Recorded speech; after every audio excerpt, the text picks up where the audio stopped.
مرحبا بكم.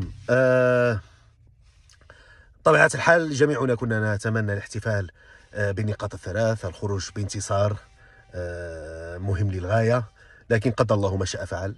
تعادل أمام منتخب مالي في مباراة صعبة. هكذا ستكون كل مباريات كأس إفريقيا. من الصعب أن يسمع لك الجمهور في الوقت الحالي، خصوصا بعد التعادل، بعد دقائق، بعد ساعات قليلة فقط من نهاية المباراة.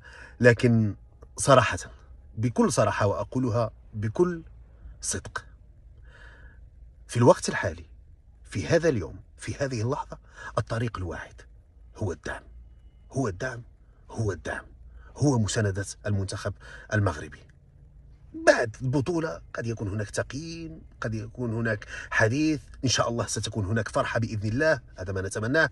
لكن في هذه اللحظة، رغم أنه صعب عليك أن تقتنع بهذا الكلام في هذه اللحظة، أقول لكم والله الآن لحظة الدعم، لحظة مساندة المنتخب، ولحظة التركيز في المباراة المقبلة أمام زامبيا. شكرا جزيلا.